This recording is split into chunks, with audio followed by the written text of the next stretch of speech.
Bonjour, nous parlerons aujourd'hui des maux digestifs et leurs tests fonctionnels dans le cabinet naturopathique.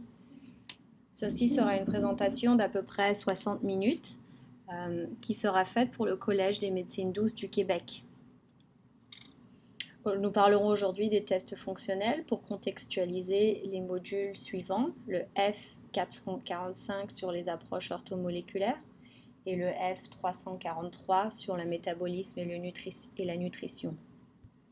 Nous parlerons des tests fonctionnels simplement parce que dans le cabinet naturopathique, nous nous fions bien sûr au rapport du patient, aux symptômes et à l'histoire qu'il nous raconte autour des symptômes et comment il s'est senti. Nous regardons bien sûr les analyses sanguines ou autres tests et rapports qui ont pu être faits dans le cabinet de leur médecin conventionnel ou autres spécialistes.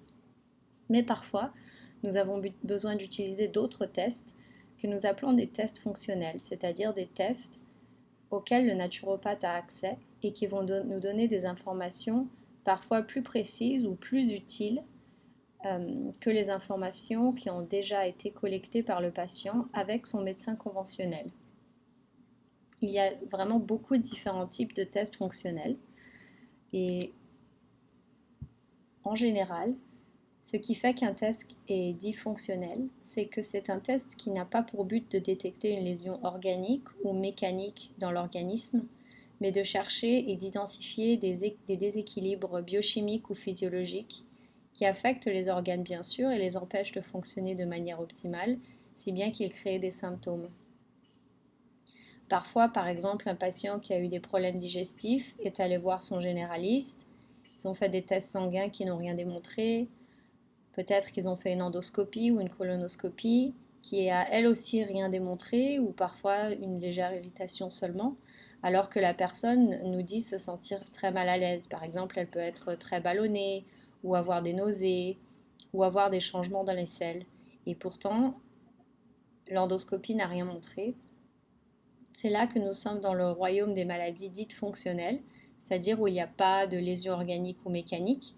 Bien sûr, pour la plupart des problèmes fonctionnels, par exemple une personne qui a des problèmes digestifs pendant plusieurs années, 10, 15 ans, il se peut que ce problème fonctionnel fasse que le déséquilibre s'est installé depuis très très très longtemps et ensuite une lésion organique ou un problème qui sera là alors plus du ressort du gastro-entérologue ou du médecin conventionnel va apparaître.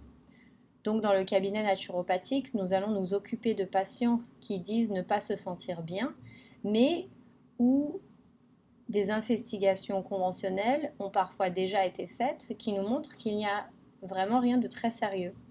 Souvent, la médecine conventionnelle va leur dire que tout va très bien et qu'ils ne peuvent rien faire de plus. Et pourtant, le patient se sent mal et c'est souvent là qu'il va se retrouver dans notre cabinet. C'est pour ce genre de patient-là que les tests fonctionnels sont particulièrement importants parce que le test va ensuite révéler qu'il y a effectivement un déséquilibre, pas une lésion organique ou mécanique, mais un déséquilibre tout de même et qui va pouvoir nous aider à cibler notre intervention, notre traitement pour aider ce patient-là à se sentir mieux. Bien sûr, le test fonctionnel est donc très utile parce que le patient sent bien dans son corps que ça ne va pas et ça nous permet de cerner le problème de façon plus utile, surtout si on a dit au patient que tout allait bien. Bien sûr, ils sont très utiles dans la prévention parce que si le test fonctionnel révèle une anomalie biochimique ou physiologique, on sait qu'il faut tout faire pour la rectifier puisqu'on l'a détectée pour éviter qu'il y ait un dégât organique qui s'installe. Nous nous servons particulièrement beaucoup des tests fonctionnels dans la sphère digestive, simplement parce que les problèmes digestifs dans le cabinet naturopathique, nous en voyons vraiment beaucoup, et parce que les outils apportés du gastro-entérologue ont tendance à être des tests plus invasifs qui vont repérer des changements organiques au niveau de la muqueuse, par exemple gastrique ou intestinale. Donc, le naturopathe va faire beaucoup de tests fonctionnels pour aider le patient qui a des problèmes digestifs. Nous avons à notre disposition 4 tests très utiles dans la sphère digestive. Le test d'IgG d'intolérance alimentaire, un test respiratoire pour le SIBO, ce qui s'appelle en anglais le Small Intestine Bacterial Overgrowth ou la prolifération bactérienne au niveau de l'intestin grêle. C'est un diagnostic relativement récent que nous avons à portée de main depuis à peu près 5 ans. On a le test du bicarbonate qui s'appelle en anglais peu élégamment le burp test et bien sûr le test d'analyse digestive dite complète ou en anglais Complete Digestive Stool Analysis, le CDSA. Ces 4 tests sont importants, utiles et on s'en occupe beaucoup au cabinet. Dans cette présentation, nous ne parlerons que des 2 premières et nous parlerons des 2 dernières dans une présentation ultérieure, simplement parce que ça fait beaucoup d'informations à condenser sur une seule présentation. Alors, ces tests sont bien sûr très utiles, mais il y a certains types de symptômes qui vont nous appeler à utiliser un test plutôt qu'un autre. Donc, si on suspecte qu'une personne a le SIBO, la personne aura surtout des ballonnements, des nausées et souvent des selles altérées, c'est-à-dire une alternation de diarrhée, de constipation, ou peut-être que c'était une personne qui était plutôt constipée et qui est maintenant encore plus constipée, ou qui était assez constipée et maintenant elle a un peu plus de diarrhée. Souvent, ces gens vont se réveiller le matin se sentant déjà un peu barbouillés, ils n'auront pas très faim pour le petit déjeuner et les ballonnements vont faire qu'ils ont une perte d'appétit assez importante. Parfois, le ballonnement est vraiment visible, donc ils peuvent se réveiller le matin avec l'abdomen relativement plat. Et quand ils mangent et que la journée suit son cours, les ballonnements vont se faire assez intenses pour qu'ils doivent vraiment enlever un bouton de leur jean ou avoir vraiment l'impression que leur ventre a littéralement gonflé dans la journée. Tout ça, bien sûr, c'est dû à la production de gaz par les bactéries. Donc dans ce cas-là, on va plutôt demander au patient de faire un test SIBO, qui est un test fonctionnel, c'est-à-dire que par les laboratoires spécialisés, le naturopathe peut commander le kit, le donner au patient, qui fera ensuite l'administration du test lui-même à la maison. Ensuite, rendre les tubes avec les échantillons et le naturopathe le fait parvenir au laboratoire pour ensuite avoir l'analyse et les résultats. Le SIBO-test est aussi un test qui peut se faire dans certains cabinets de gastro-entérologie. Donc, si le naturopathe a une bonne relation avec divers praticiens de la santé dans sa région, il peut aussi envoyer le patient faire le test SIBO directement dans une clinique de gastro-entérologie. Si la personne dit avoir des symptômes digestifs, mais aussi d'autres symptômes qui ne sont pas digestifs, comme par exemple des migraines, des problèmes dermatologiques comme de l'acné, de l'eczéma, de la fatigue, des mycoses chroniques, tout ça nous fait penser potentiellement à une intolérance alimentaire, si bien que là, nous commanderons plutôt le test IgG d'intolérance alimentaire. Si les symptômes de la personne sont digestifs mais sont confinés dans le haut de l'appareil digestif, c'est-à-dire les symptômes sont plutôt sous le diaphragme au niveau du plexus solaire, avec des douleurs gastriques, des sensations d'acidité ou même des éructations fréquentes, nous pensons plutôt au très simple test du bicarbonate dont nous parlerons dans une présentation ultérieure. Si les tests ont vraiment à voir avec l'abdomen plus bas, avec des changements dans les selles comme du mucus, du sang dans les selles, des douleurs abdominales, des diarrhées ou des constipations, nous pensons plutôt au CDSA. Mais bien sûr, s'il y a du sang dans les selles, ça constitue aussi ce que nous appelons un red flag en anglais ou un drapeau rouge, c'est-à-dire ce sera une indication pour envoyer le patient chez un médecin généraliste pour faire des tests plus approfondis si ça n'a pas déjà été fait. Parce que bien sûr, le sang dans les selles, ça peut représenter des lésions organiques déjà bien installées et des problèmes qui sont là vraiment du ressort de la médecine conventionnelle, en tout cas pour établir un diagnostic plus précis.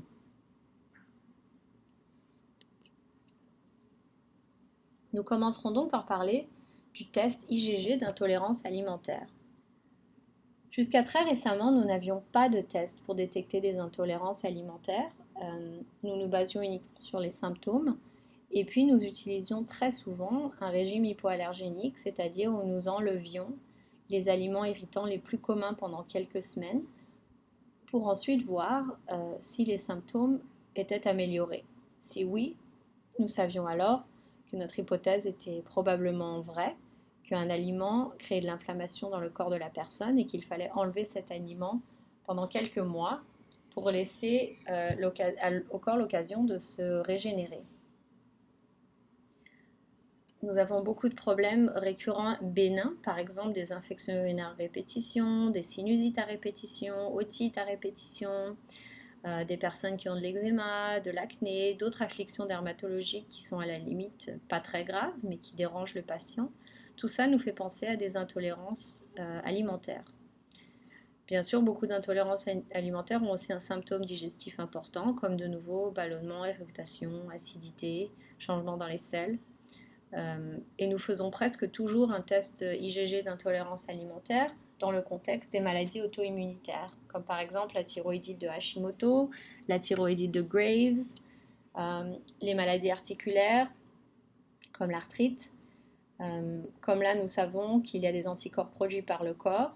L'hypothèse, c'est qu'il y a peut-être des aliments qui créent une réaction immunitaire et que les anticorps vont réagir ensuite avec les tissus propres du corps et donc créer une maladie.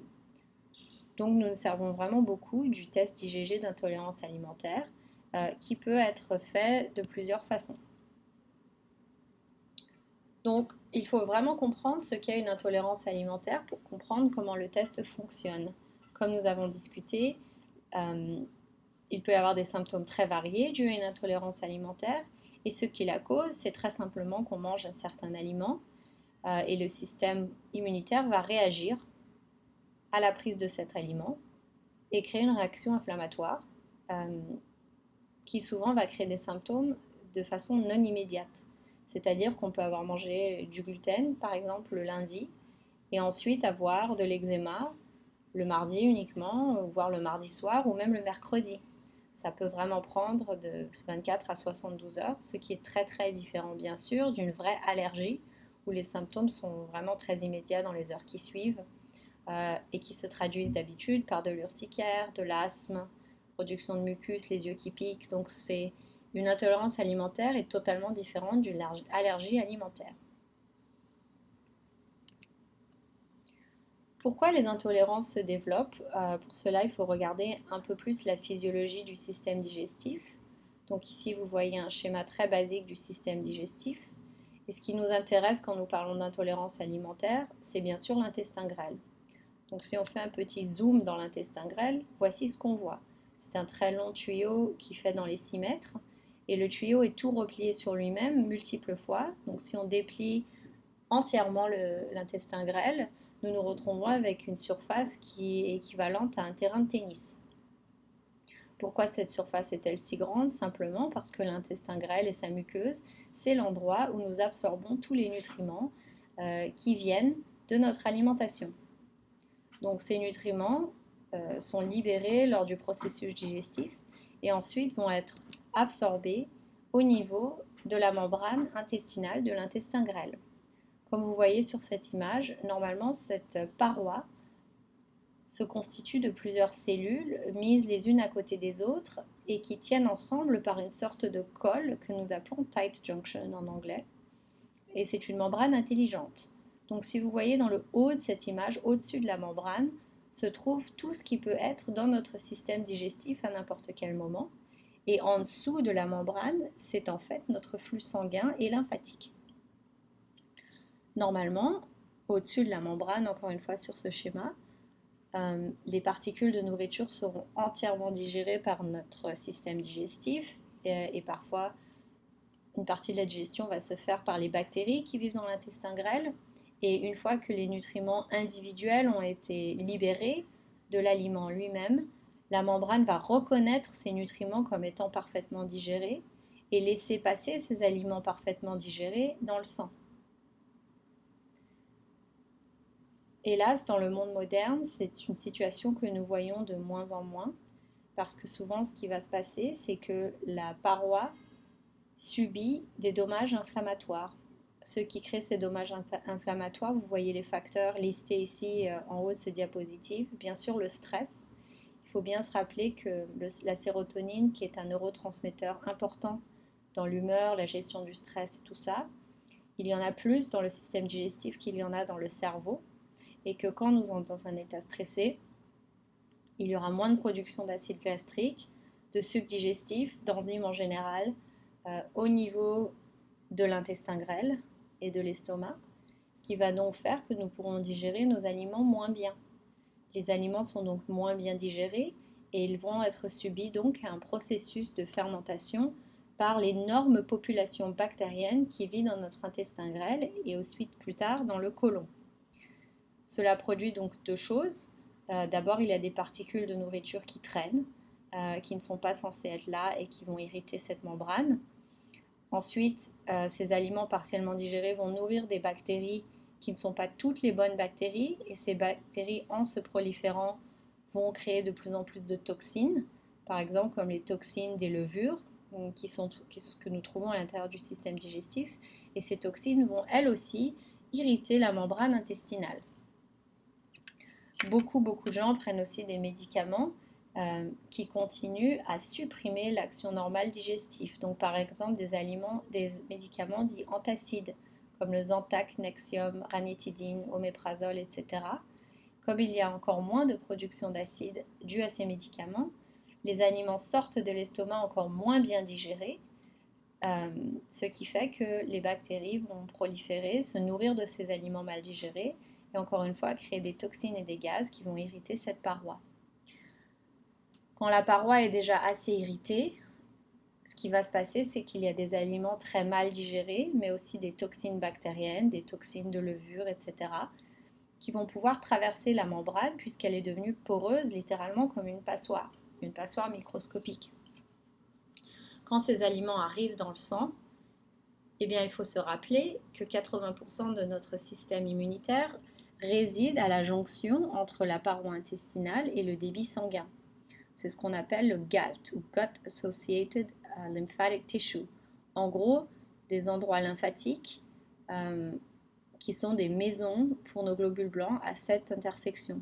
C'est en fait un endroit très logique pour mettre nos globules blancs, puisqu'il faut bien se rappeler qu'il y a énormément de bactéries dans l'intestin grêle. Donc le corps va mettre les globules blancs précisément à cet endroit-là pour détecter une entrée de toxines bactériennes ou de particules bactériennes dans le sang. Donc il va y avoir cette réaction immunitaire due aux bactéries et une réaction immunitaire due aux aliments. La réaction immunitaire peut se mesurer par la production d'anticorps. Et ces anticorps peuvent créer de l'inflammation n'importe où ailleurs dans le corps, par exemple au niveau de la thyroïde, des articulations, créer des migraines, des problèmes douloureux au niveau des muscles, des problèmes dermatologiques comme l'eczéma ou l'acné. C'est pour ça que les intolérances alimentaires peuvent avoir un vrai effet digestif, parce que cette paroi n'est pas en bonne santé, mais aussi beaucoup de symptômes systémiques ou extra-digestifs. Voici maintenant un diagramme légèrement plus précis où on voit vraiment ce qui se passe au niveau du débit sanguin, c'est-à-dire que les cellules de l'intestin grêle sont irritées, les jonctions serrées ou tight junctions ne sont plus patentes, et maintenant nous voyons très clairement l'entrée de résidus alimentaires tels que le gluten, micro-organismes, toxines bactériennes, qui vont rentrer dans le système lymphatique et dans le sang. Les globules blancs qui se trouvent là vont commencer, qu'on appelle aussi bien sûr lymphocytes B et T, vont créer des anticorps qu'on appelle les anticorps IgG, IgA, IgM, IgE ou le complément. Bien sûr, avoir cette paroi vraiment comme une passoire va aussi créer plein d'autres problèmes. C'est-à-dire que nous ne pourrons plus absorber des nutriments correctement à cause de l'inflammation. Et c'est pour ça que par exemple dans la maladie de cœliaque où le gluten a vraiment créé une forte irritation au niveau de cette membrane, d'abord l'irritation ne va plus être à un niveau microscopique, mais les villus, c'est-à-dire les petits plis que nous voyons au-dessus de chaque cellule de l'intestin grêle vont être complètement détruits. Donc le gastro-entérologue pourra visualiser ça lors d'une endoscopie. Mais en plus, la maladie de cœliaque va causer de l'anémie, c'est-à-dire une carence en fer, en folate ou en vitamine B12 et en minéraux tels que le zinc par exemple. Donc quand la personne a un intestin grêle qui ne fonctionne plus très bien, elle va aussi lentement développer des carences alimentaires et tout ça, cela va créer un scénario pour lequel il est très difficile de guérir. C'est-à-dire que le corps n'a plus les nutriments nécessaires pour guérir et ces facteurs inflammatoires constants l'empêchent de guérir de façon adéquate. Donc identifier une intolérance alimentaire, c'est vraiment la première étape pour savoir quels aliments devraient être évités pour que la paroi se répare. Comme nous en parlerons tout à l'heure, l'hyperperméabilité intestinale affecte tout le corps, c'est-à-dire que comme les anticorps produits contre ces aliments et autres toxines bactériennes voyagent dans tout le réseau lymphatique et sanguin, les symptômes peuvent se présenter n'importe où dépendamment de la susceptibilité, constitution et génétique de la personne. Donc la peau, dépression, anxiété au niveau cérébral, problème de sinus et ORL très commun chez les enfants, problème au niveau des articulations. Les surrénales vont être épuisées simplement parce que pour elles, cela représente un stress constant d'avoir cette irritation qui ne s'améliore pas sur une si grande surface du corps qu'est l'intestin grêle. Et bien sûr, des problèmes digestifs qui sont souvent les premiers symptômes à apparaître avant d'avoir des symptômes extra-digestifs. Donc, qu'est-ce que notre test d'intolérance dans tout ça? C'est un test qui mesure les anticorps IgG spécifiquement contre tout un tas d'aliments qui sont inclus dans le test. Donc, il faut bien se rappeler que ce test ne détecte que les anticorps IgG.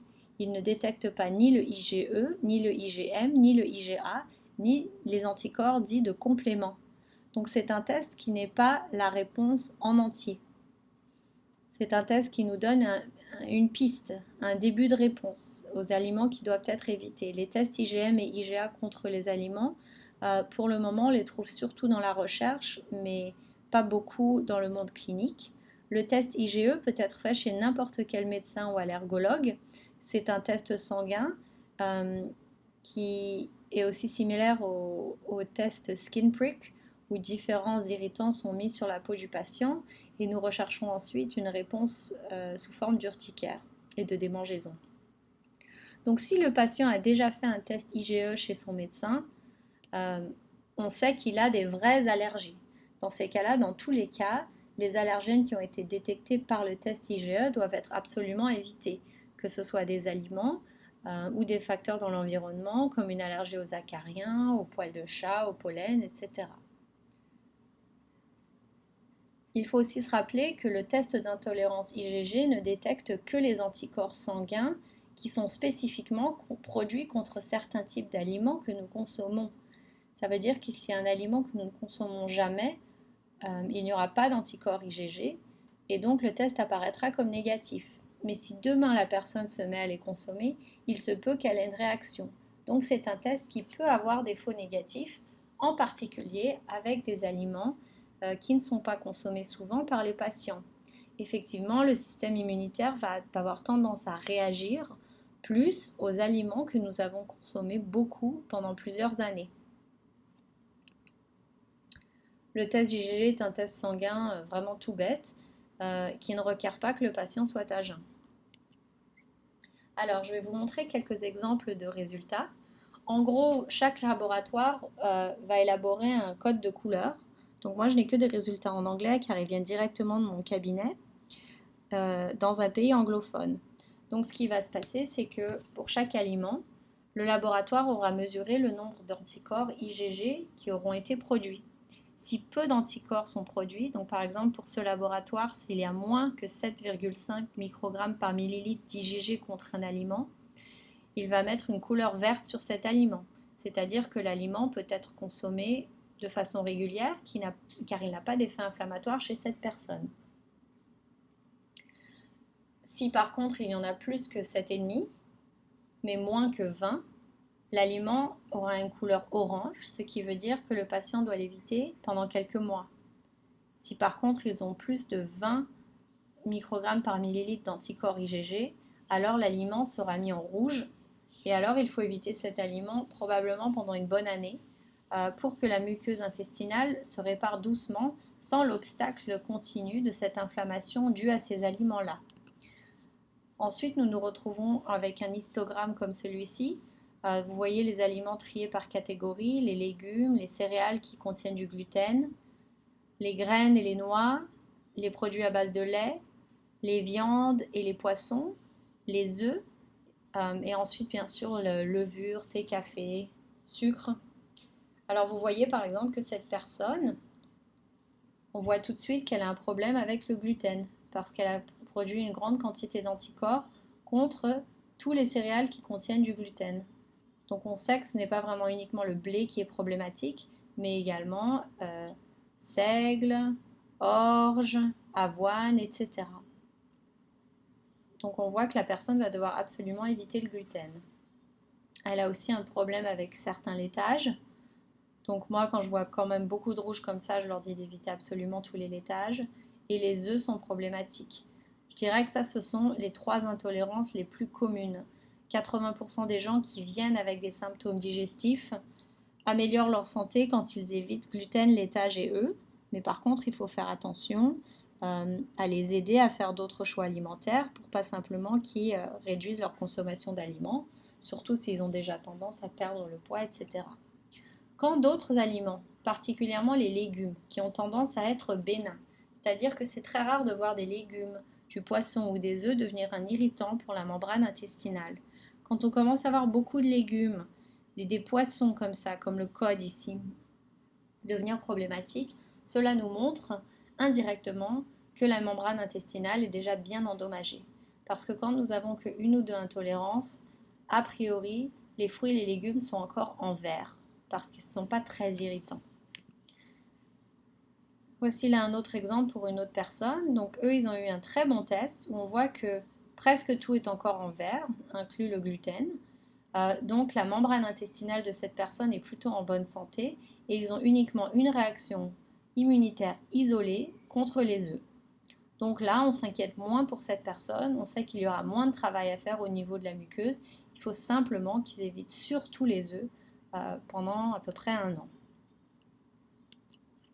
Voilà, ça vient d'un autre laboratoire. Alors eux, pareil, ils ont des normes un peu différentes parce que les unités sont différentes. Pour eux, tout ce qui est en rouge, c'est quand il y a plus que 30 d'un anticorps. En jaune, quand c'est entre 24 et 29. Et en vert, quand c'est en dessous de 23. Donc chaque laboratoire va utiliser des unités différentes et va avoir ses propres critères. Donc c'est bien d'utiliser un laboratoire qui a été validé pour pouvoir interpréter tout ça. Donc par exemple, encore une fois, cette personne, qu'est-ce qu'on voit? Ça, c'était un homme qui avait des problèmes de reflux gastrique et on s'est rendu compte qu'il mangeait énormément d'amandes. Donc on n'est pas surpris de les voir aussi hautes. Il en a mangé tellement et sa muqueuse intestinale était déjà bien endommagée comme on le voit parce qu'il a énormément d'aliments en rouge. Donc des aliments qui a priori sont bénins, comme les amandes et d'autres oléagineuses sont devenus un problème vu qu'on voit ici les noisettes, les noix du Brésil, les noix de cajou. Cela nous montre que ce patient a maintenant une vraie réaction immunitaire contre beaucoup d'oléagineuses. Et son autre gros problème, bien sûr, c'est le gluten. Vu qu'on a ici la gliadine, qui est une partie du gluten qui crée une forte réaction. Le blé, on voit aussi le couscous ici, l'orge. Ici, c'est le genre de blé qui est utilisé dans les pâtes italiennes. Le seigle est aussi un problème et les fibres de blé. Donc on voit encore une fois que pratiquement tous les céréales qui contiennent du gluten se retrouvent en rouge pour ce patient. Donc pour lui, il faudra éviter beaucoup et aussi éviter la bière. Là, ici, c'est la levure de bière qui est presque toujours problématique chez le patient intolérant au gluten.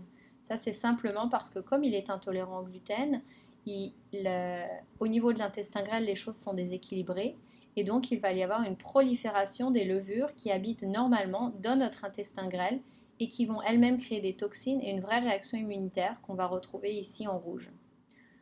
Pour cette personne qui doit déjà éviter énormément de gluten, qui doit éviter les oléagineuses, ensuite je lui dirais aussi d'éviter le lait, mais je leur permettrai encore par exemple les fromages à pâte dure, parce que je ne veux pas trop restreindre non plus vu qu'ils doivent aussi éviter le blanc d'œuf, ce qui n'est pas facile. Donc encore une fois, pour ce test, va me dire indirectement que la muqueuse intestinale est déjà assez endommagée puisque une grande partie d'aliments apparaissent ici et on commence à voir certains aliments dits bénins qui deviennent problématiques. Donc une fois qu'on a les résultats, en gros les aliments rouges doivent être évités pendant 6 à 12 mois, ceux en orange pendant 3 à 6 mois. Bien sûr, c'est une règle qui n'est pas une vraie règle, c'est un guide. Donc dans tout ce qui est rouge, je dis à la personne de l'éviter religieusement pendant 1 mois. Ensuite, dépendamment de comment ils se sentent, au bout d'1 mois, a priori, la membrane a commencé déjà à guérir et souvent, il peut réintroduire certains aliments rouges de façon extrêmement modérée. Par exemple, s'ils sortent au restaurant, ils font une sortie le week-end, là, ils peuvent en manger en petite quantité. Donc doucement, ils vont apprendre où est leur seuil avant que des symptômes apparaissent. Mais la plupart des gens, une fois qu'ils ont vraiment très strictement enlevé les aliments rouges pendant un mois, ils se sentent déjà beaucoup mieux. Pendant la période d'abstinence de tous ces aliments, il est important d'aider la muqueuse intestinale à se réparer. Je pense que si on ne fait rien, la muqueuse se guérirait tout de même d'elle-même. Mais s'il y a eu déjà une carence de plein de nutriments à cause des problèmes d'absorption, et surtout si on veut aider la personne à remanger ses aliments plutôt rapidement que moins rapidement, parce que c'est quand même des restrictions très difficiles à suivre, moi je leur conseille d'utiliser des compléments alimentaires. Donc celui qui a été le mieux étudié, c'est bien sûr la glutamine. C'est une poudre, il faut une dose de 2 à 3 grammes par jour pendant plusieurs mois. Bien sûr, il faut un complément de probiotiques intéressant, c'est-à-dire au moins 10 à 30 milliards de probiotiques par jour qui viennent de différentes souches, donc pas uniquement une souche. La glucosamine, bien sûr, et le zinc entre 15 à 30 mg par jour pendant plusieurs mois. Et ensuite faire un test sanguin pour voir où sont les niveaux de zinc, car c'est un nutriment très important pour la régénération de la muqueuse en général. Euh, Moi, je vais aussi toujours soutenir le système digestif pendant cette période difficile des 3 premiers mois avec un complément d'enzymes digestives et parfois des plantes qui renforcent la production d'acide gastrique ou même parfois de la bétaine d'acide chlorhydrique elle-même pour vraiment acidifier l'estomac correctement. Il faut faire attention bien sûr parce que si la personne a déjà des problèmes de gastrite, voire un historique d'ulcère ou de reflux important, on ne veut pas non plus acidifier l'estomac au point d'irriter la mucose encore plus. Parfois, on peut aussi utiliser des plantes comme la guimauve par exemple et certaines formes de zinc comme la carnosine de zinc qui vont faire littéralement un pansement gastrique euh, pour protéger l'estomac de sa propre acidité. Donc parfois, c'est nécessaire pendant quelques mois. Il faut bien se rappeler que tout ce qui a été absorbé au niveau de la muqueuse intestinale dans l'intestin grêle passe dans le sang par une grosse veine qui s'appelle la veine porte et qui nous mène directement au foie. Le foie, c'est comme une énorme station d'épuration qui va faire le tri dans tout ce qui est arrivé du système digestif. Qu'est-ce qui est toxine bactérienne, qu'est-ce qui est résidu alimentaire qui ne devrait pas s'y trouver, qu'est-ce qui est réaction immunitaire et qu'est-ce qui est un nutriment qui a été correctement digéré et absorbé. Donc souvent, quand la muqueuse intestinale est déjà endommagée, quand la personne a des symptômes digestifs, le foie est déjà complètement surmené. C'est pour ça que souvent, quand le foie est surmené, il a du mal à métaboliser nos hormones sexuelles. Donc beaucoup de femmes vont avoir des problèmes menstruels, comme des douleurs menstruelles. Des personnes feront de l'hypertension, d'autres auront des problèmes d'humeur et seront irascibles et irritables. Tout ça, c'est des petits indices que le foie est peut-être un peu surmené. Donc quand nous nettoyons la muqueuse de l'intestin grêle en enlevant les intolérances alimentaires, en réparant cette muqueuse, nous allons aussi utiliser des plantes qui sont dépuratives du foie. Les classiques sont bien sûr pissenlit, radis noir, la gentiane et d'autres. Alors, le test d'IgG a quelques limitations. D'abord, il n'est pas très reconnu par les médecins conventionnels, donc parfois le patient va avoir fait le test, ensuite il l'a montré à son médecin qui va dire mais non c'est n'importe quoi. Heureusement, nous avons de plus en plus de médecins généralistes éclairés qui ont compris que ce test avait une certaine valeur et qui vont encourager le patient dans cette voie. C'est un test qui ne peut pas être utilisé chez les enfants de moins de 2 ans. C'est simplement parce qu'entre 0 et 2 ans, l'intestin grêle est naturellement beaucoup plus poreux que plus tard dans la vie, simplement parce que le système immunitaire est en train d'apprendre à reconnaître ce qui est un aliment bénin de ce qui est une toxine. Et la perméabilité intestinale accrue fait partie de ce système. Donc chez un petit enfant, ce test ne sera pas valide. Les personnes qui sont déjà en mauvaise santé et qui prennent des médicaments suppressifs du système immunitaire, par exemple des médicaments à base de cortisone comme la prédnisolone, euh, des médicaments euh, pour les maladies chroniques des articulations comme le sulfasalazine par exemple, tout ça, comme ces médicaments-là suppriment l'activité des globules blancs, bien sûr, même s'il y a une intolérance alimentaire, les globules blancs seront ligotés par ces médicaments et ne pourront pas produire les anticorps de façon normale. Si bien que lorsqu'on mesurera les anticorps dans ce test sanguin, eh ben on ne les trouvera pas. Donc il faut attendre que la personne ait arrêté la prise de ces médicaments pendant au moins 3 mois avant de faire le test. Chaque laboratoire qui fournit un test d'IgG d'intolérance alimentaire devrait aussi pouvoir vous fournir la liste exhaustive des médicaments qui peuvent créer un faux négatif dans ce test.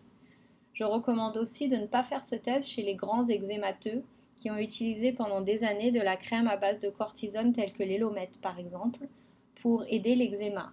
Effectivement, la cortisone qui se trouve dans ces crèmes est absorbée au niveau de la peau et va pénétrer dans le sang et créer bien sûr une suppression du système immunitaire qui rendra ce test inintéressant. Cela peut être très frustrant parce que beaucoup de patients couverts d'eczéma viennent dans le cabinet naturopathique et ils ont presque toujours multiples intolérances alimentaires et une muqueuse intestinale très endommagée. Donc ce test serait en théorie très utile, mais ils sont totalement dépendants de leur crème à base de cortisone, donc on ne peut pas l'enlever pendant plusieurs mois pour faire le test parce que sinon leurs symptômes deviennent vraiment très très graves. Donc parfois, hélas, nous sommes limités par ce qui est possible. Bien expliquer aux patients, surtout avant de faire le test, car c'est un test qui coûte quand même assez cher, qu'il y aura des faux négatifs si la personne ne consomme jamais ces aliments, et que parfois il peut y avoir une réaction immunitaire qui n'est pas due aux anticorps IgG, mais aux anticorps IgA, IgM, aux anticorps de complément, qui ne sont pas mesurés par ce test. Donc la personne peut dire, mais pourquoi j'ai payé beaucoup d'argent pour ce test? J'ai déjà remarqué que si je mange des amandes, j'ai une migraine, et pourtant le test me dit que les amandes sont en vert et ne sont pas problématiques. Donc il faut bien leur rappeler, oui, il est possible que vous ayez une réaction immunitaire, que vous ressentez au niveau d'un symptôme, mais c'est une réaction immunitaire qui n'est pas due aux anticorps IgG, et donc ce test ne la détectera pas.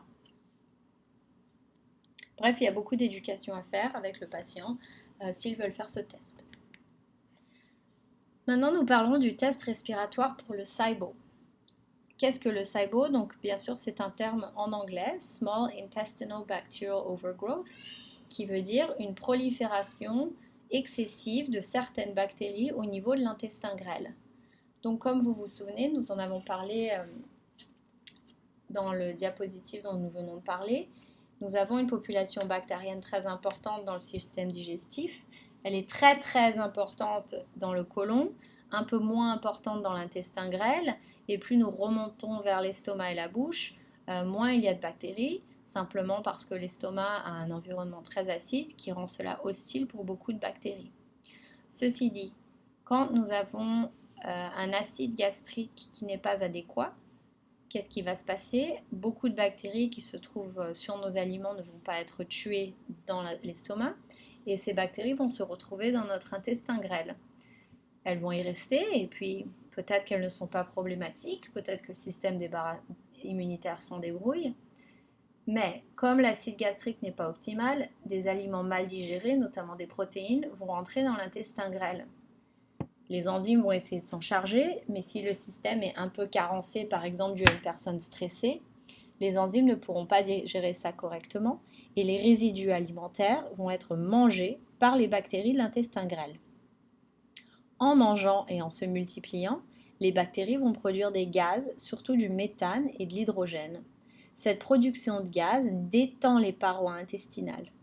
Normalement, nous avons un influx nerveux très sensible dans la paroi intestinale, si bien que quand l'aliment distend la paroi, cela donne un signal pour nos nerfs pour faire bouger la paroi intestinale et faire descendre le bolus alimentaire vers le rectum et l'anus pour la défécation. Là, il y a une distension qui n'est pas due à l'aliment, mais qui est due au gaz produit par les bactéries. L'influx nerveux ne sait plus trop où il en est, il a été surstimulé par ces gaz, donc soit la personne a constamment des diarrhées, ou alors il a été surstimulé et pour essayer de compenser, va essayer de ralentir les mouvements intestinaux, ce qui peut créer des problèmes de constipation. Donc souvent la personne va vous dire qu'elle est très ballonnée et puis qu'elle a des symptômes au niveau des selles. L'influx nerveux digestif est appelé en anglais Migrating Motor Complex ou MMC. Et normalement, quand il n'y a rien dans notre système digestif, c'est-à-dire à jeun la nuit, ou si une personne saute un repas, alors il y a un mouvement séquentiel qui commence vers l'estomac et l'œsophage et qui descend vers l'anus. 80 à 120 minutes pour que la vague digestive voyage du début vers la fin du système digestif. C'est important parce que ça permet au bolus alimentaire de bouger s'il y en a, mais aussi c'est une forme d'entretien de la muqueuse digestive. Ça se répète tous les 90 minutes. Donc c'est un mouvement intestinal très important qui fait partie d'un système digestif en très bonne santé. Quand nous avons SIBO, c'est-à-dire une prolifération bactérienne et des gaz qui ont été produits au niveau de l'intestin grêle, le MMC ne fonctionne plus correctement, ce qui entraîne diarrhée ou constipation. Donc les symptômes principaux du SIBO, ce sont se sentir ballonné, notamment après les repas. S'il y a une prolifération de gaz assez près de l'estomac, la personne aura un appétit réduit, des nausées, des sensations d'indigestion, d'être toujours plus ou moins plein, et bien sûr des problèmes de diarrhée ou de constipation. Pendant longtemps, nous avons appelé ces symptômes le syndrome du côlon irritable. En gros, c'était des personnes qui avaient des vrais problèmes digestifs, qui allaient voir leur gastro-entérologue, qui leur faisait faire des tests sanguins, voire une endoscopie ou colonoscopie qui revenait complètement normale. Et on leur disait, désolé, c'est tout dans la tête, vous êtes déprimé, prenez ces médicaments, nous on ne peut rien faire. Longtemps, nous avons vu ces personnes dans le cabinet naturopathique et beaucoup d'entre elles ont des intolérances alimentaires. Une fois qu'elles sont identifiées, leurs symptômes vont mieux, mais néanmoins, ce n'était pas tout à fait mieux. Et on sait aujourd'hui que c'est en fait parce qu'il y avait cette prolifération bactérienne qui va être bien sûr invisible à l'endoscopie, puisque tout ça, c'est microscopique. Donc on sait aujourd'hui par les études que 80 personnes des individus qui ont le syndrome du côlon irritable ont en fait le SIBO. C'est-à-dire que si l'on peut identifier la teneur de la prolifération bactérienne, s'en débarrasser par un traitement antibiotique ou phytothérapeutique, on peut très bien rétablir la santé du système digestif, bien que ce soit un travail de très longue haleine.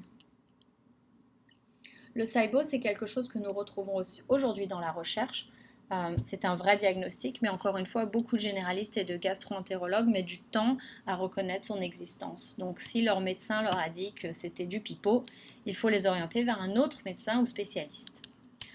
Qu'est-ce qui cause le SIBO? Eh bien déjà le stress, parce qu'avec le stress de la vie moderne, notre production d'acide gastrique est considérablement réduite. Donc ça veut dire qu'une des premières étapes de la digestion ne se fait pas correctement. Donc au lieu d'avoir le bolus alimentaire qui rentre dans l'estomac dans un vrai bain d'acide qui va se débarrasser d'une grande partie des bactéries qui se trouvent dans notre environnement et réduire les protéines alimentaires à l'état de bouillie pour que ça arrive dans l'intestin grêle pour continuer la digestion, ce bolus va arriver uniquement partiellement digéré et couvert de bactéries, virus, parasites ou champignons qui ne sont pas morts vu que l'acide n'était pas adéquat. Une grande cause du SIBO, c'est aussi les infections intestinales.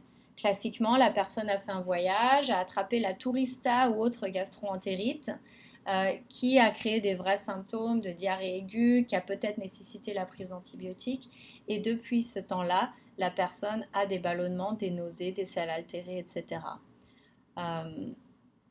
Dans ces cas-là, il peut aussi être intéressant, bien sûr, de répéter un test de parasite intestinal qui peut aussi contribuer à la prolifération des symptômes.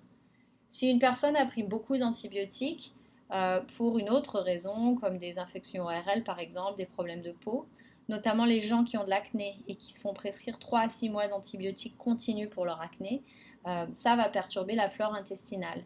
Cela veut dire que beaucoup de bonnes bactéries vont avoir été complètement éradiquées et à la place, ce qui vient, c'est des bactéries dites mauvaises ou moins bénéfiques pour le corps qui vont donc produire ces gaz et donc les symptômes du SIBO. La recherche nous montre aussi que n'importe quel médicament qui va réduire l'acide gastrique comme l'oméprazole, ranitidine, Zantac, Nexium va encore une fois affaiblir la première étape de la digestion qui est là où nous devons rendre le bolus plus ou moins sans bactéries, ne va pas se faire correctement. Donc une personne qui a pris des antacides pendant plusieurs mois va probablement aussi développer le SIBO. Donc multiples causes. Alors, comment ça marche le test? C'est un test qui peut se faire à la maison. Donc le kit peut être commandé à un laboratoire spécialisé et le patient va recevoir ce qu'on voit sur la photo ici, c'est-à-dire toute une collection de petits tubes et un sachet avec de la poudre à diluer dans l'eau. C'est un test qui peut aussi être fait dans certains cabinets gastro-entérologiques, donc ceux qui sont vraiment plus à la pointe, parce que le gastro classique n'a encore aucune idée de tout ça. En gros, le patient est invité à boire une solution qui est soit du glucose ou de lactulose. Ces deux sucres sont très bien métabolisés par les bactéries qui vont se trouver potentiellement dans l'intestin grêle, et c'est bien ça le but. Donc il boit cette solution. Ensuite, à intervalles réguliers, le patient doit souffler dans les divers tubes qui lui ont été donnés pendant un total de 180 minutes, ce qui est quand même assez long. Ensuite, ce qui va se passer, c'est que chaque tube sera placé dans une machine pour mesurer la concentration de méthane et d'hydrogène. On verra ensuite une courbe apparaître et s'il y a trop de gaz par rapport à la normale à divers moments du test, nous pouvons élaborer un diagnostic positif du SIBO. Une question qui se pose beaucoup dans la recherche actuellement, c'est est-ce qu'on veut faire un test de lactulose ou de glucose? Dans la recherche, le test de glucose est mieux accepté parce qu'il a l'air d'être plus spécifique au SIBO. Mais le glucose est absorbé, métabolisé beaucoup plus tôt dans l'intestin grêle. Donc déjà dans le duodénum, les bactéries vont l'avoir complètement métabolisé. Donc il n'y en aura plus pour les bactéries qui ont proliféré potentiellement plus loin, de façon plus distale dans l'intestin grêle. Donc par exemple, si une personne a une prolifération bactérienne que dans la seconde partie de l'intestin grêle, mais pas dans le duodénum, un test de SIBO à base de glucose pourra dire négatif. Le lactulose est moins reconnu dans la recherche, c'est un test qui est moins précis pour le SIBO, mais il survit une grande distance dans l'intestin grêle avant d'avoir été complètement absorbé, métabolisé par les bactéries, et il a donc l'air d'être un agent plus précis pour identifier une prolifération bactérienne ou du SIBO qui serait plus distal dans l'intestin grêle. Alors, quelques exemples de tests. D'abord, comment est-ce qu'on identifie un test positif? Eh bien, c'est une augmentation d'hydrogène de plus de 20 parties par million dans les 120 premières minutes du test, ou une augmentation de méthane de plus que 12 dans les 120 premières minutes, ou une augmentation des deux gaz combinés de plus que 15. Alors ça peut paraître un peu compliqué, mais en gros le résultat ressemble au graphique ci-dessous. Donc ici, sur l'axe vertical de leurs données, nous voyons combien de gaz il y a. Et ici, c'est le temps après l'absorption du glucose ou du lactulose. Donc chaque petit triangle ici représente un tube dans lequel du gaz a été soufflé. Donc en gros, si on voit un pic ici vers la minute 120 de hydrogène ou de méthane ou des deux, on sait qu'il y a trop de bactéries à cet endroit-là parce que normalement on devrait avoir un pic beaucoup plus loin, c'est-à-dire plutôt autour de la 160e ou 180e minute, qui est un pic qui correspond aux bactéries normales qui existent dans le côlon. Donc ça, on l'aura et c'est pas anormal. Mais si le pic se trouve plus tôt dans le temps, alors on sait qu'il y a des bactéries dans l'intestin grêle. Il faut toujours interpréter ça aussi en combinant ça avec le cas clinique. Donc par exemple, ceci, c'était une personne qui, dans ses nombreux symptômes digestifs, avait tendance à être constipée, c'est-à-dire un transit intestinal ralenti. Donc on voit un pic ici des deux gaz qui est à 35 et le méthane monte jusqu'à 15, voilà, donc plus que 12, n'est-ce pas, et l'hydrogène légèrement au-dessus de 20. Donc dans les valeurs absolues, nous voyons que c'est un test positif, mais on se dit tiens, c'est plutôt à la 140e minute, alors que ici on voit que c'est censé être dans les 120 premières minutes. Oui, mais comme ce patient est constipé, alors si le pic est assez élevé et à la 140e minute, nous considérons que c'est un test positif. Voici un test d'un autre laboratoire. Ça aussi, c'est un test positif. Ça, c'est ce qu'on appelle, donc pas vraiment un problème avec l'hydrogène, mais ici, on appelle ça un taux de méthane qui est élevé dès le début du test. Donc ça peut être un vrai problème, c'est-à-dire que les gens ont beaucoup de bactéries qui créent du méthane et donc le méthane est élevé pendant la durée du test. Ce sont souvent plutôt des gens qui ont de la constipation. Ici, c'est un test qui est vraiment à la limite entre le positif et négatif parce que les valeurs totales ne sont pas très élevées. Le combiné est dans les 20 ou 25, ce qui n'est pas beaucoup. Des fois, on monte à 40, 90, 100. Donc, on peut penser à une production de gaz à peu près normale. Et surtout, ça ne monte qu'assez tard dans le test. Donc, cette personne, c'est probablement un test négatif pour le SIBO.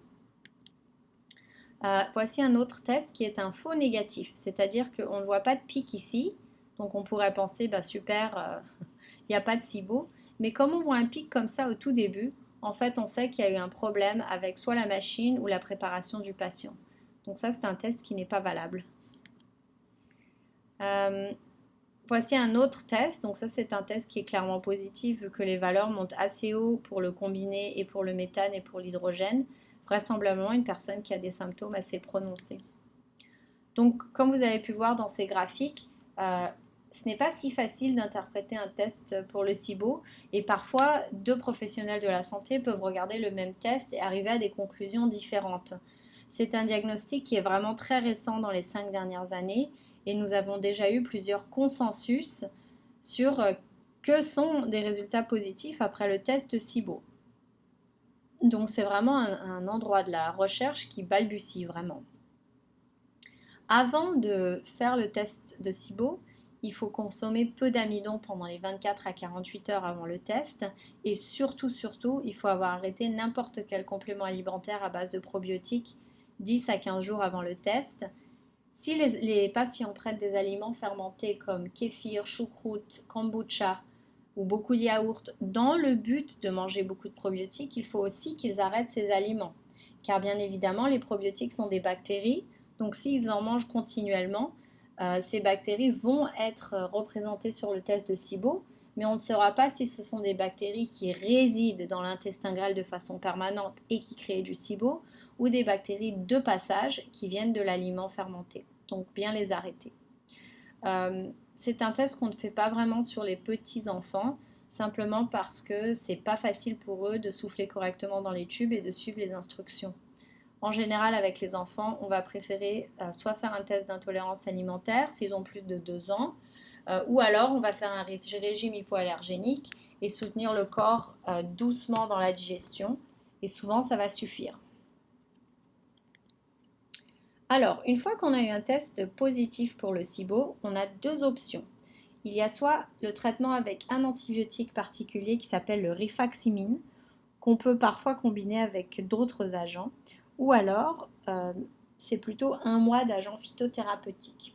Dans les deux cas, une fois que les 2 semaines d'antibiotiques sont terminées ou les 4 semaines de plantes médicinales sont terminées, on va suivre avec 2 semaines de probiotiques, ensuite attendre 2 semaines et refaire un test de SIBO pour voir si ça a changé.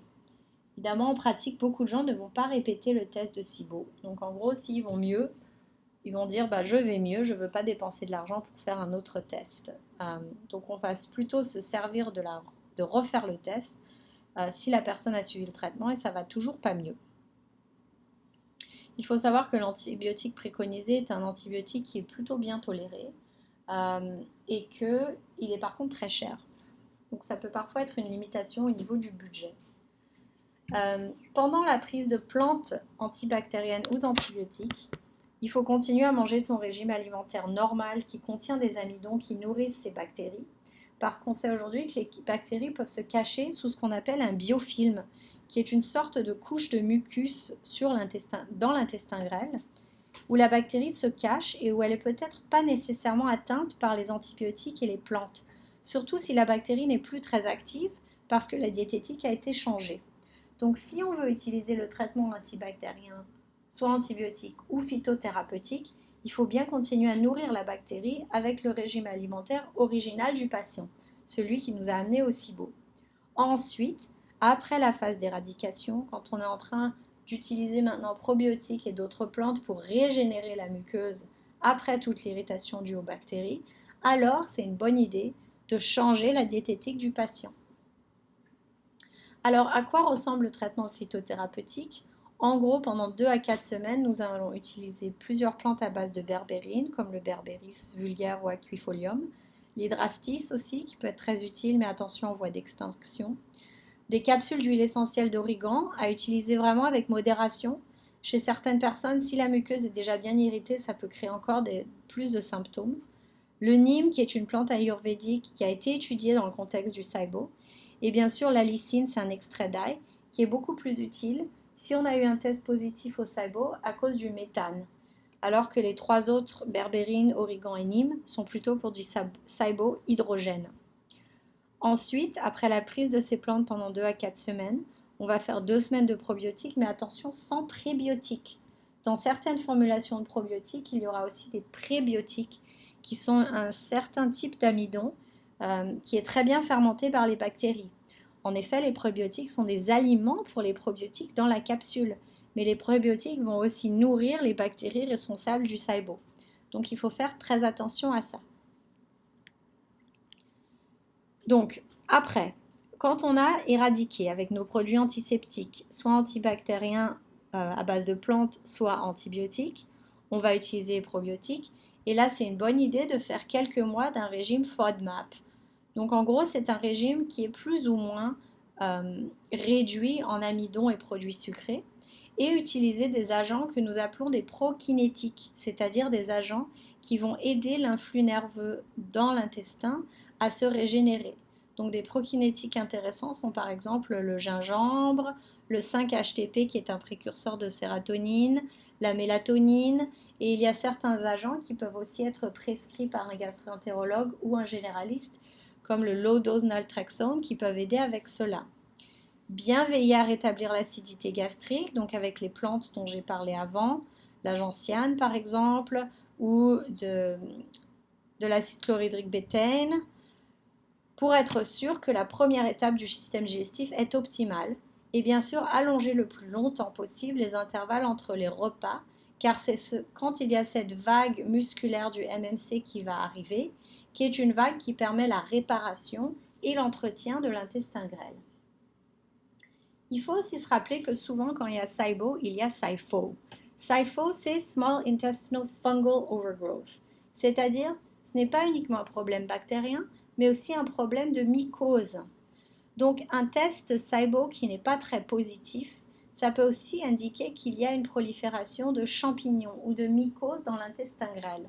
C'est pour ça que le gastro-entérologue va des fois recommander le rifaxiamine, donc l'antibiotique, avec un autre agent qui est antifongique comme le métronidazole ou la nystatine. Ce sont des médicaments assez durs pour le foie, donc on peut préférer à ce moment-là utiliser des agents phytothérapeutiques anti-levure. Il y en a une grande sélection. Les huiles essentielles en particulier peuvent être utiles si on sait comment les utiliser. L'ail peut être utile aussi. Les extraits de noix de coco aussi. Donc parfois, si la personne ne choisit pas la voie conventionnelle mais veut utiliser uniquement de la phytothérapie, dans les 2 premières semaines du traitement, on peut mélanger nos plantes antibactériennes avec nos plantes antifongiques pour se débarrasser des mycoses. Il faut bien prévenir le patient que pendant la phase d'éradication bactérienne, donc ces 2 premières semaines avec la prise d'antibiotiques et ou de phytothérapie antiseptique, ils peuvent se sentir mal. Comme les bactéries meurent, elles explosent, le système immunitaire est débordé avec toutes ces bactéries et ces résidus bactériels et toxines de bactéries mourantes, et donc il peut se sentir plus ballonné, plus nauséeux, voire avoir des maux de tête, des niveaux d'énergie qui sont en baisse. Donc pendant cette phase, il peut être aussi très intéressant de continuer à soutenir le foie et de prévenir la personne de bien s'hydrater, de se reposer et de se rassurer que c'est un processus tout à fait normal qui va aller en s'améliorant quand les bactéries seront parties de leur système digestif. Enfin, en tout cas celle de l'intestin grêle. Donc voilà, nous arrivons à la dernière diapositive de cette présentation. Un petit résumé rapide. Nous avons aujourd'hui parlé des tests fonctionnels dans le cabinet naturopathique, qui sont donc des tests qui ne sont que rarement offerts dans le cabinet du médecin conventionnel, parce qu'ils vont surtout nous dire s'il y a des déséquilibres physiologiques ou biochimiques, mais il n'y a pas encore de dommages organiques ou mécaniques. Dans la sphère digestive, ils sont particulièrement utiles. Nous en avons 4 que nous utilisons de façon très régulière, bien que dans cette présentation, nous n'ayons que parlé des 2 premiers. Nous parlerons des 2 derniers dans une présentation ultérieure. Si la personne a des ballonnements, des nausées, une perte d'appétit, constipation et diarrhée, surtout si tout ça s'est apparu soit après une grande prise d'antibiotiques, notamment pour l'acné, ou après une gastro-entérite ou une tourista bien carabinée, nous pensons à SIBO et nous faisons le SIBO test respiratoire. La personne qui a des problèmes digestifs, mais aussi des symptômes extra-digestifs, comme des douleurs articulaires, des maux de tête ou des problèmes qu'elle a eus depuis l'enfance, nous pensons au test IgG d'intolérance alimentaire. Attention, nous ne pouvons pas le faire pour les enfants de moins de 2 ans. Nous parlerons des 2 autres tests pendant une présentation ultérieure. Mais en gros, une fois que la personne a enlevé les aliments contre lesquels ils sont intolérants, que nous avons rectifié l'équilibre bactérien au niveau de la muqueuse et réparé la muqueuse intestinale, surtout si elle était poreuse, comme nous pouvons le voir sur un test IgG de façon indirecte, nous voyons une amélioration dans le premier mois du traitement. Attention, si c'est le SIBO, ils peuvent améliorer et après, dès qu'ils sont un peu stressés ou qu'ils ont une alimentation qui n'est pas adéquate, il peut y avoir un retour des symptômes du SIBO. Donc cette personne peut nécessiter beaucoup de traitements, 3, 4, voire 5 dans la première année après l'identification du SIBO. Donc voilà, nous arrivons à la fin de cette présentation. J'espère qu'elle vous aura été utile et nous passerons à la deuxième partie des tests fonctionnels dans la sphère digestive ultérieurement.